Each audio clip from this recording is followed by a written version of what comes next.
ఊరికే అంటూ మద్యం రవాణా స్కామ్లో 11 కోట్లు ఆయన కుటుంబ సభ్యుల ఖాతాల్లోకి ఈడీ 18.9 కోట్ల మనీ లాండరింగ్ అక్రమార్జనతో లగ్జరీ కార్లు ఖరీదైన వాచీలు ఆస్తుల కొనుగోలు విమాన ప్రయాణాలు కూడా రాజకేశ్ రెడ్డికి నెల 60 లక్షల చెల్లింపు రిమాండ్ రిపోర్ట్లు కీలక విషయాలు.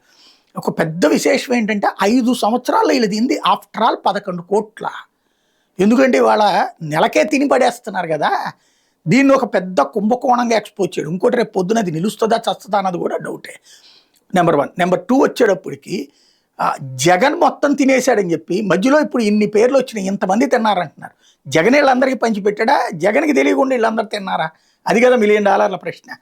లేకపోతే లోపాన్నే కాదు మతాన్ని దాచారు, రాజకీయం కోసమే నాపై నిందలు అన్నీ తెలిసే జోగి నా గొంతు కోశారు. ఇప్పటిదాకా కొన్నే వీడియోలు బయటపెట్టి ఆ కుటుంబంతో కలిసి మీడియా ముందుకు మేఘన భర్త రాజీవ్కు ట్రీట్మెంట్ చేస్తాం, అప్పటిదాకా దూరంగా వెళ్ళమన్నారు, చికిత్స ఖర్చులు పెట్టుకోవాలని అన్నారు. న్యాయం కోసమే కృష్ణప్రసాద్ దగ్గరికి, దానికి ముందు సజ్జల వద్దకు దేవుళ్ళ ఫోటోలతో ఇంటికి వెళ్తే కొట్టారు, గోరు ముద్దలు కాదు విషపు ముద్దలు పెట్టారు అన్నటువంటి వార్తని హైలైట్ చేశారు. లేకపోతే ఆస్తి కొట్టేసే ప్లాన్, అందుకే నూకరాజు కుటుంబంతో పరిచయం, సౌజన్యతో బంధం, జగదీశ్వర్ రెడ్డిపై పలుమార్లు దాడి, విషప్రయోగం, సాదిక్ రిమాండ్ రిపోర్ట్లో సంచలన విషయాలు, నా పెళ్లి కొడ్డొస్తే చంపేస్తా, ప్రైవేట్ వీడియోలని బయట పెడతా, జగదీశ్వర్ రెడ్డికి పట్టిన గతే మీ అందరికీ, ఆత్మహత్యకు 2 రోజుల ముందు నూకరాజు కుటుంబానికి సాదిక్ బెదిరి